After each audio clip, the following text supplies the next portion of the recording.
Hello everyone. पिछली video में हम लोगों ने एडवेंट ऑफ यूरोपियन टॉपिक के प्रीवियस ईयर एनालिसिस देखे थे, जिसमें कुछ बातें हम लोगों को समझ में आई थी। पहली बात ये थी कि फैक्ट्री हमारी इंपॉर्टेंट थीम थी, जिससे जो जनरली सवाल बन रहे थे वो इजी बन रहे थे। फॉर एग्जांपल, किस यूरोपियन पावर ने कहाँ पर इंडिया में फैक्ट्री स्टैब्लिश करी, किस साल में फैक्ट्री स्टैब्लिश करी, उस फैक्ट्री के लिए जो ज़मीन थी वो लीज पर आई थी कि उन्हें एक ज़मीन ग्रांट पर मिली थी। उसके बाद दूसरे तरह के सवाल बन रहे थे कुछ यूरोपियन पावर्स में जो सिग्निफिकेंट पर्सनैलिटीज थी। For example, Alfonso D Albuquerque, Vasco D gamma, Clive के बारे में उन्होंने एक ऑप्शन में पूछा था, ड्यूप्लेक्स के बारे में पूछा था। तो इन पर्सनैलिटीज़ के बारे में हम लोगों को देखना था। और तीसरी चीज़ जो इंपॉर्टेंट थी इस चैप्टर के बारे में, बेसिक फैक्ट्स थे। Basic fact, for example, Dutch east India company से रिलेटेड कोई भी सवाल आ सकता था, ईस्ट इंडिया कंपनी से related, French east India company से रिलेटेड या फिर पुर्तगीज से रिलेटेड। तो हम लोग आज की वीडियो में क्या करेंगे, इनका प्रीवियस सॉल्यूशन देखेंगे और जितने भी बेसिक फैक्ट्स थे, जितने भी सिग्निफिकेंट एस्पेक्ट्स थे इस चैप्टर को कवर करने के लिए, उन सारी चीज़ों को हम लोग देखेंगे। तो आज की वीडियो का पहला सवाल बोल रहा है, which of the following is are correct. UPSC 2022 का सवाल है। पहला स्टेटमेंट है, Dutch establishes their factory on eastern coast of a land granted to them by Gajapati rulers. दूसरा है, Alfonso de Albuquerque captured Goa from Bijapur सल्तनत। और ऑप्शन नंबर 3 बोल रहा है, English East India Company establish factory at Madras on a plot of a land lease from representative of Vijayanagar empire.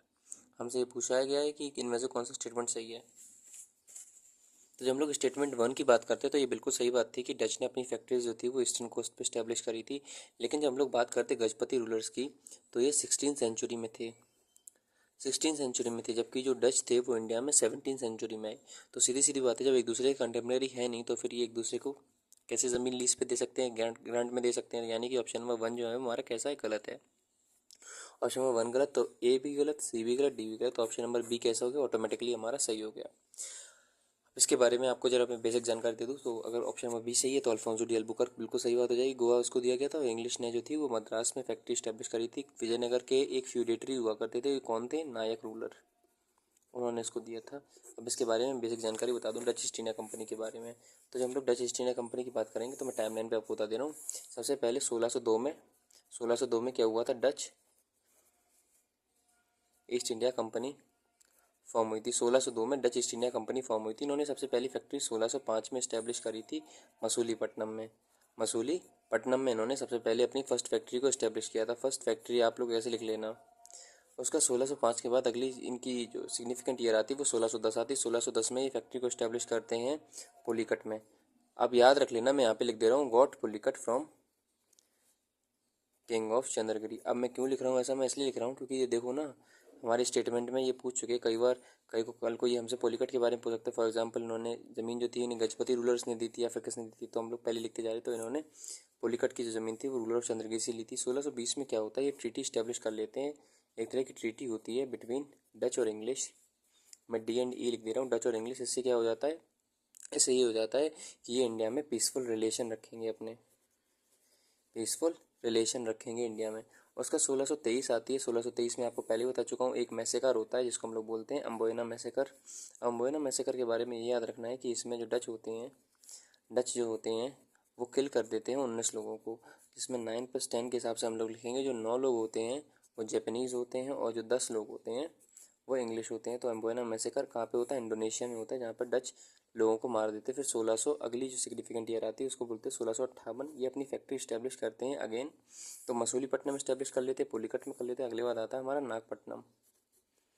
Nagapattinam Nagapattinam के बाद अगली एक इंपॉर्टेंट ईयर आती है 1667। इसमें पता क्या हो जाता है, इसमें एक कॉम्प्रोमाइज़ हो जाता है कि आज से इंडिया में ब्रिटिशर्स रहेंगे। ये लोग आपस में म्यूचुअल अंडरस्टैंडिंग कर लेते हैं कि इंडिया में ब्रिटिश रहेंगे। इंडिया में ब्रिटिश रहने के साथ साथ जो हमारे डच हैं वो इंडोनेशिया में, साउथ ईस्ट एशिया में चले जाएंगे। उसके बाद लास्ट ईयर आती है। अच्छा, ये डच जो होते हैं वो अपना एक बार और अपना फॉर्च्यून आजमाने के लिए 1759 में क्या करते हैं, मीर जाफ़र की मदद करते हैं। मीर जाफ़र की मदद करने के साथ साथ ये बैटल ऑफ बेदरा लड़ते हैं। बैटल ऑफ बेदरा कई बार लिखा होता है, कई बार बैटल ऑफ चेंसुरा लिखा होता है, कई बार बैटल ऑफ हुगली लिखा होता है, तीनों का मतलब एक ही है। तो बैटल ऑफ बेदरा लड़ते हैं जिसमें डच वर्सेस इंग्लिश होता है, जिसमें जो डच होते हैं वो हार जाते हैं और इंडिया छोड़ के चले जाते हैं। तो ये हम लोगों ने डच के बारे में बेसिक जानकारी ले ली। अगला हमसे बोल रहा था अल्फोंसो डी एल्बुकर्क। अब अल्फोंसो डी एल्बुकर्क कौन था, तो ये एक पुर्तगीज़ था। उससे पहले हम लोग आपको कुछ बात बता दूं मैं। फॉर एग्जांपल, ये मैंने इंडिया का मैप बना दिया, ऊपर का नहीं बनाऊंगा क्योंकि हमें नीचे से मतलब है। यहाँ पे कुछ इंपॉर्टेंट सेंटर्स थे पुर्तगीज़ के, वो बता दे रहा हूँ। यहाँ पे हमारा था जिसको हम लोग बोलते थे, ये ड्यू लिखा है, लाइन कर रहा था, कट गया, कोई बात नहीं। ये इसको हम लोग बोलते थे ड्यू, फिर यहाँ पे हम लोग बोलते थे चौल। अब कैसे याद करेंगे हम लोग? ऐसे याद करेंगे, हमें पता है कि 1498 में सबसे पहले इंडिया वास्को डी गामा आता है। इंडिया में कहाँ आता है? तो इंडिया में वास्को डी गामा आता है कालीकट में, तो ये हमारे हो जाएगा कालीकट। याद रखना फर्स्ट फैक्ट्री भी पोर्तुगीज़ की कालीकट में ही इस्टेब्लिश होती है। तो वास्को डी गामा कालीकट में आता है, कालीकट में ही फर्स्ट फैक्ट्री इस्टेब्लिश होती है। कालीकट के बाद दूसरे नंबर पर जो फैक्ट्री इस्टेब्लिश होती है उस जगह को हम लोग बोलते हैं कैन्नौर। तो पोर्तुगीज़ की दूसरी फैक्ट्री कहाँ पे इस्टेब्लिश होगी? कैन्नौर में। उसके बाद यहाँ पे होता है हमारा कोचीन। कन्नौर के ऊपर एक जगह है जिसको हम लोग बोलते हैं मैंगलोर। मैंगलोर के ऊपर एक जगह है जिसको हम लोग बोलते हैं गोवा। इधर जो जो ये जो बैंड आ रहा है यहाँ पे हम लोग उसको बोलते हैं पुलिकट। पुलिकट के ऊपर एक जगह है जिसको हम लोग बोलते हैं मसूलीपट्टनम। और पुलिकट के एक नीचे जगह जिसको हम लोग बोलते हैं नागपट्टनम। उसका जब हम लोग इधर ऐसे बांग्लादेश का ऐसे मैप बनाएंगे तो यहीं पर हमारा आ जाएगा हुगली। तो ये हम लोगों ने बेसिक जानकारी ले ली। हमारा ड्यू, फिर ये चोल, फिर ये गोवा कैननौर, उसके बाद हमारा ये मैंगलोर, फिर कैननौर, फिर ये कालीकट, फिर ये कोचीन, फिर ये नागपट्टनम, पुलिकट, मसूलीपट्टनम, हुगली। तो हम बेसिक जानकारी ले ली। अच्छा, हम लोग को एक बात पता है क्या? 1498 में हिंदुस्तान सबसे पहले कौन आता है? कालीकट में आता है Vasco D gamma. Hindustan Vasco D gamma आता है। वास्को डी गामा तकरीबन 3 महीने हिंदुस्तान रहता है, उसके बाद यहाँ से चला जाता है 1498 के बाद। फिर 1500 में एक अंग्रेज वो यूरोपियन आता है जिसका नाम होता है एल्ब्रेस काब्राल। एल्ब्रेस काब्रल के बारे में ये याद रखना है क्या कि एल्ब्रेस काब्रल के टाइम पर फर्स्ट फैक्ट्री स्टैब्लिश होती है कहाँ पर? जहाँ पे वास्को डी गामा आता है, इन कालीकट। दूसरी बात हम लोग को याद रखनी क्या, एल्ब्रेस काब्रल ही वो व्यक्ति था जिसने डिस्कवर किया था ब्राज़ील को, यानी कि ब्राज़ील इनके लिए कैसा बन गया था? सिग्निफिकेंट बन गया था। बाद में फिर से वापस वास्को डी गामा आता है 1502 में, और एक और फैक्ट्री स्टैब्लिश होती है, सेकेंड फैक्ट्री स्टैब्लिश होती है पोर्तुगीज़ की, इन मैं बता चुका हूँ ना, कैननौर। अच्छी बात है। अब आगे हम लोगों को एक बात याद रखनी है क्या कि पुर्तगीज़ के कई सारे गवर्नर्स होते हैं इंडिया में। तो गवर्नर्स की बात करेंगे तो इधर मैं गवर्नर लिख दे रहा हूँ। कौन से गवर्नर? पुर्तगीज़ के। पहला जो गवर्नर आता है सिग्निफिकेंट, जिसको हम लोग बोलते हैं फ्रांसिस्को डी अल्मेडा।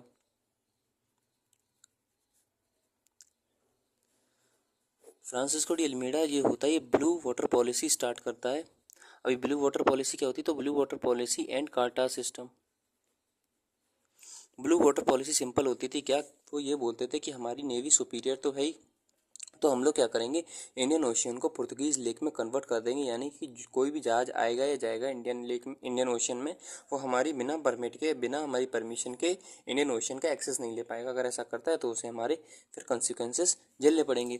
तो वो ब्लू वाटर पॉलिसी या फिर कार्टा सिस्टम इंट्रोड्यूस कराता है। साथ में एक और होता है, इसी के टाइम पर battle of Chola and battle of due लड़ा जाता है। पहला क्या होता है? बैटल ऑफ चोल होता है, फिर बैटल ऑफ ड्यू लड़ा जाता है 1508 और 1509 में। अच्छा, इसमें इसका लड़का जाता है, लड़का मर जाता है, तो फिर वो बदला लेने के लिए 1509 में वापस एक बार लड़ाई करता है। तो ये हमारा फ्रांसिस्को डी अल्मेडा हो गया। दूसरे नंबर पे आता है जिसको हम लोग बोलते हैं अल्फोंसो डी अल्बुकर्क। अभी अल्फोंसो डी अल्बुकर्क वही है जो हमारा ऑप्शन था।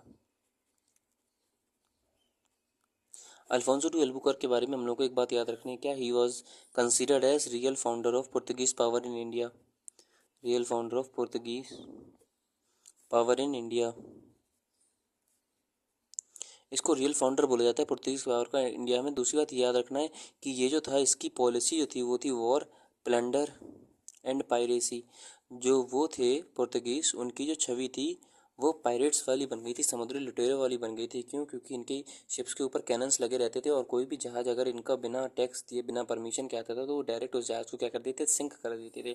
तो इनकी जो पॉलिसी थी वो सिंपल थी क्या, वॉर, पायरेसी, प्लंडर। इसके साथ साथ हम लोग को एक और बात याद रखनी है, अल्फोंसो डी अल्बुकर्क के ही टाइम पर 1510 में जो गोवा था वो इन्होंने ले लिया था फ्रॉम बीजापुर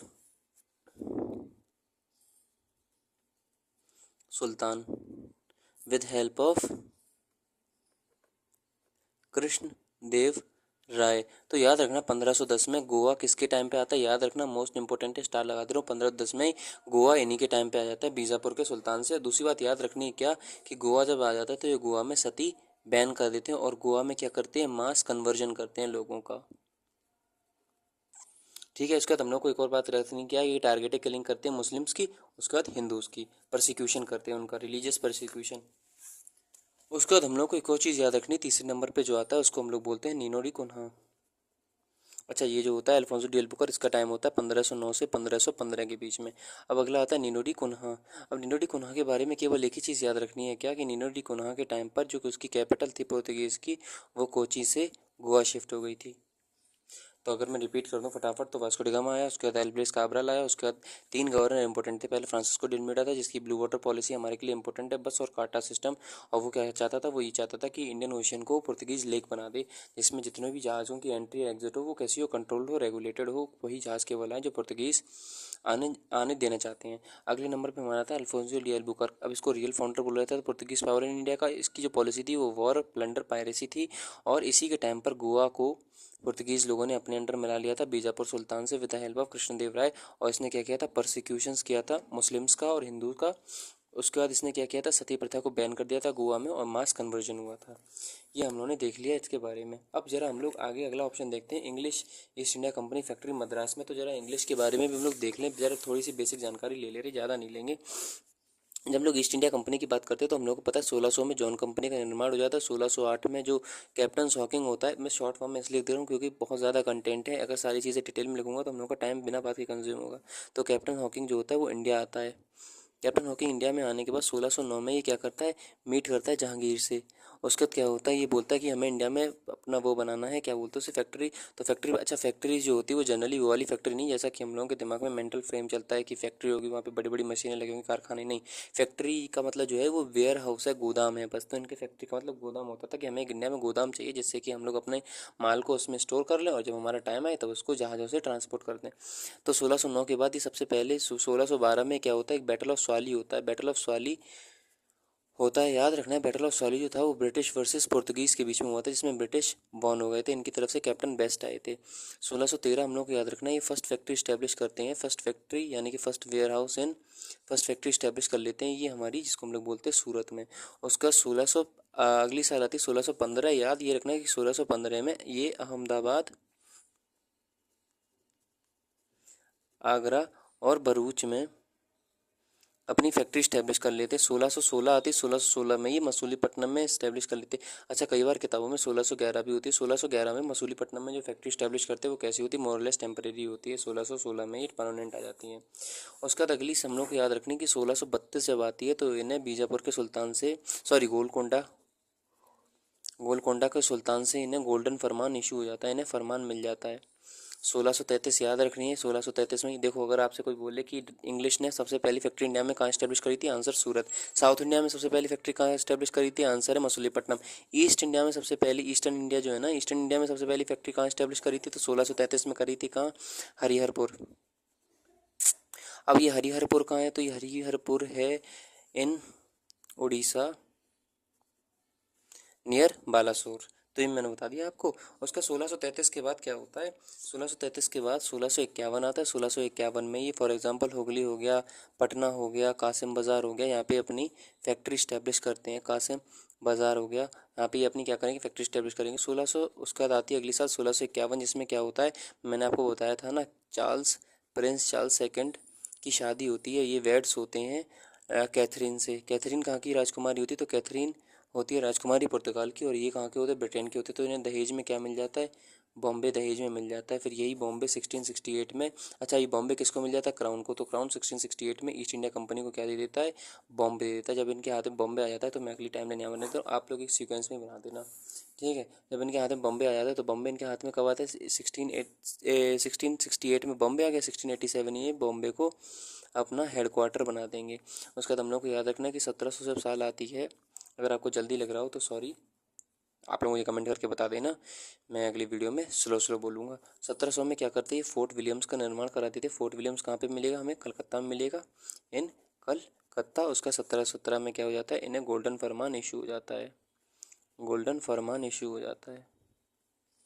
तो हम लोगों ने डच के बारे में देख लिया, हम लोगों ने ब्रिटिश के बारे में देख लिया, पुर्तगीज़ के बारे में देख लिया। अब यहीं में लगे हाथ आपको डेंस के बारे में बता दूं।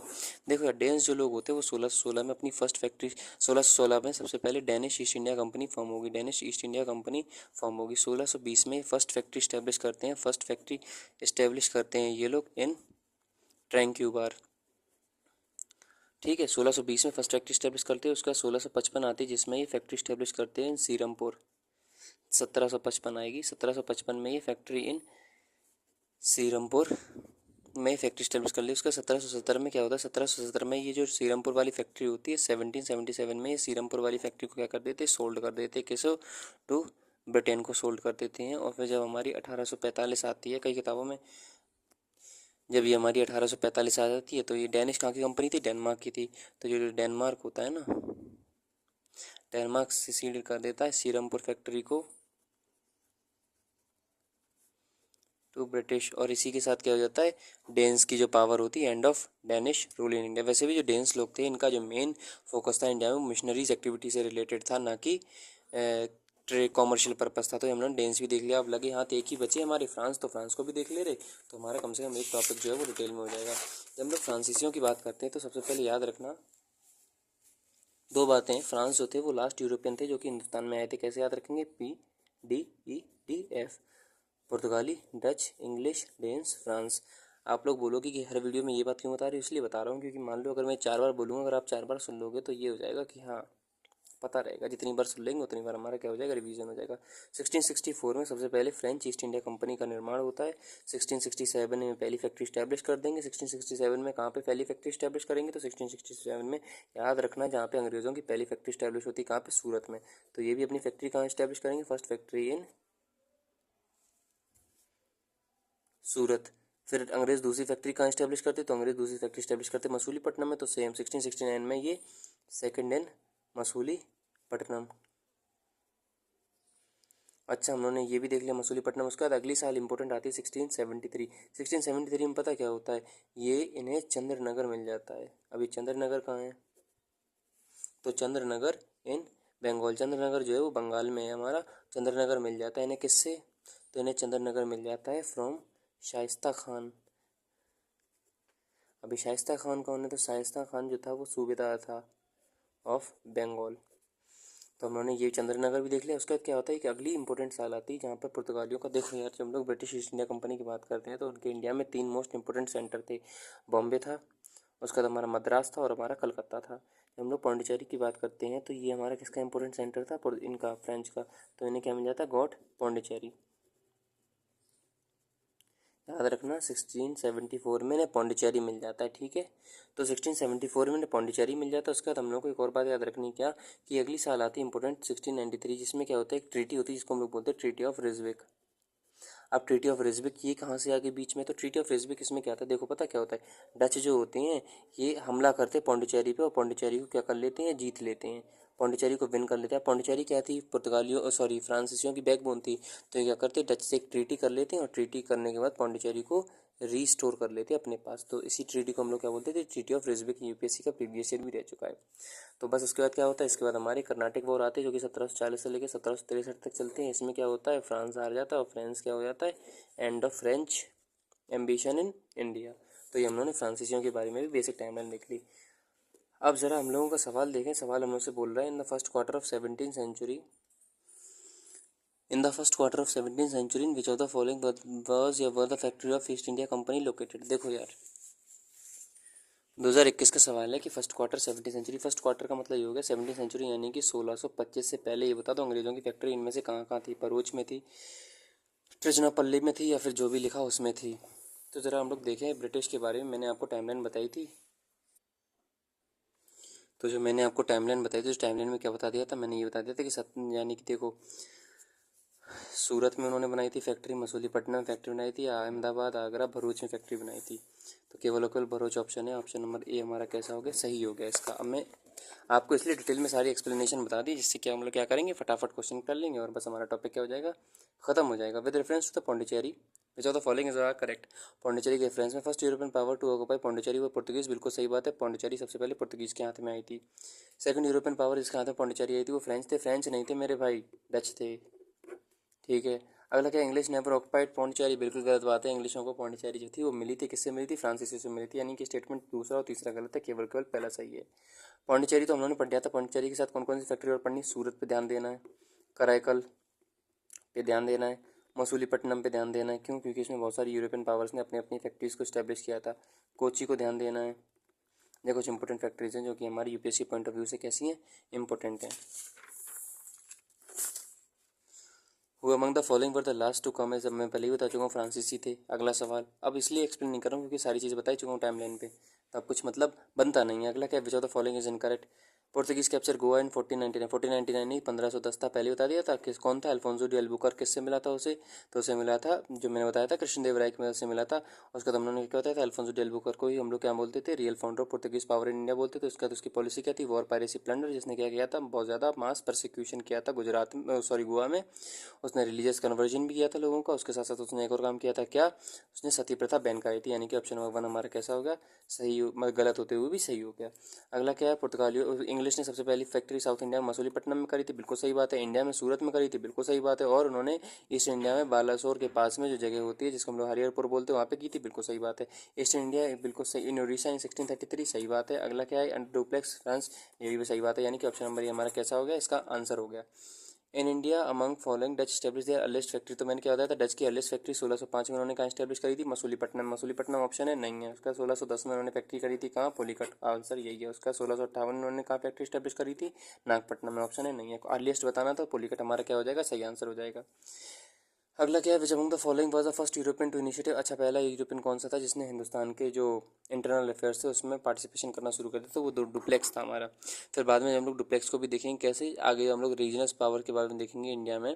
तो उसमें हम लोग देखेंगे जब एंग्लो कर्नाटिक वॉर हो गया, एंग्लो फ्रेंच वॉर हो गया, जिसको हम लोग उसके नाम से जानते हैं, उसको हम लोग देखेंगे तो उसमें डुप्लेक्स को आराम से समझेंगे। तो ठीक है यार, आज की वीडियो में इतना ही। आज की वीडियो में हम लोग एडवेंट ऑफ यूरोपियन के सारे प्रीवियस सॉल्यूशन और जितना मुझसे बन सकता था उतना मैंने एक्सप्लेन कर दिया। कोई कमी रह गई हो, कोई सजेशन हो, आप मुझे कमेंट में ज़रूर बताना। कुछ भी कोई बात हो कमेंट में ज़रूर बताना। तो अगली वीडियो में हम लोग मिलेंगे। क्या मैं और सुधारूँ, मुझे वो भी बताना। स्पीड कम हो रही, ज़्यादा हो रही, क्या हो रहा है क्या नहीं हो रहा। तो अगली वीडियो में हम लोग मिलेंगे। टिल देन, जय हिंद, जय भारत।